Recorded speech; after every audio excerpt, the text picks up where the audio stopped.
Ne jemi të vendosëm që mos me leju postera në për rrugë, janë venet komunën mu vendos, janë në shesh për shembull janë disa vende komunë janë të përcaktuar komunën mi vendos ata postera, po edhe aty duhet me marrë leje, sepse duhet me pagu, pasi që kjo është pronë publike, edhe prona publike ka tarifën e vet. Dome që po bëhet pjesa e reklamimit në përdruj, kjo është dome më e madhe që shkaktohet, se në një mënyrë edhe po dëmtohet drurin, po edhe në mënyrën tjetër po krijon veturina të panevojshme. Nuk e di që, si me thonë, ndoshta ata mendojnë që na e bëm tonën e reklamojmë 2-3 ditë, po mundet me marrë drejtë e gjëma mandatore dhe mu, si me thonë, me u sankcionu veprimet tyne. Komuna veç e ka një rregullore përmes së cilës lëshohen lejet dhe përcaktohen vendet përkatëse ku mund të bëhen reklamime të ndryshme.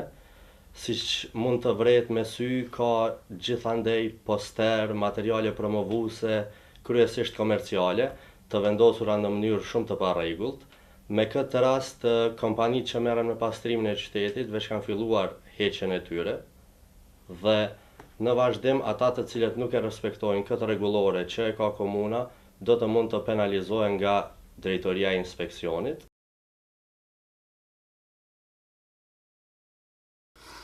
Nga aspekti zyrtar, të duhet që komunat kanë mundësi, kanë buxhet që me rregullore të rregullojnë që kemi vend reklamime publike. Në vende publike, ashtu si që janë billboardat, kemi edhe vend reklamime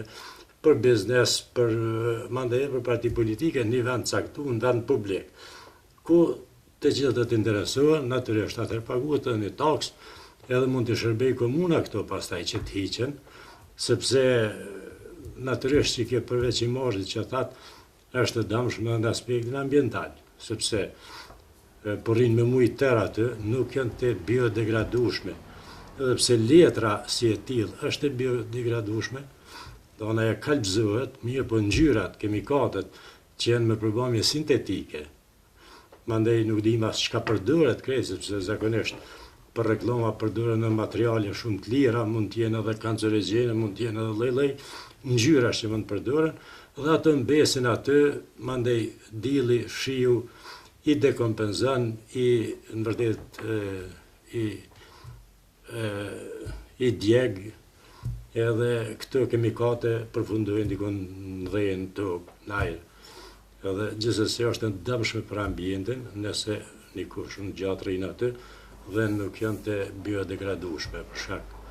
ngjyrave sintetike që i kanë. Se komuna në këtë drejtim nuk po shoh se po rregullohet diçka, për çfarë çdo të vend reklamime domon të rregullohen në vende publike. Kjo praktike keqe po vazhdon me vite të tëra dhe zhvillimi i qyteteve, zhvillimi përgjithsisht i shoqërisë dhe i demokracisë ka arritur atë nivel që ta menaxhojnë këtë problem, sepse përveç billboardave të cilat janë mirë të menaxhuar nga biznesi privat natyrisht, ne kemi tani reklamime edhe nga biznesi, partitë politike, universitetet, reklamat e vogla që vendosen çdo kund gati ku gjejnë ndonjë mundësi dhe pastaj askush nuk përgjigjet për atë dhe askush nuk e rregullon.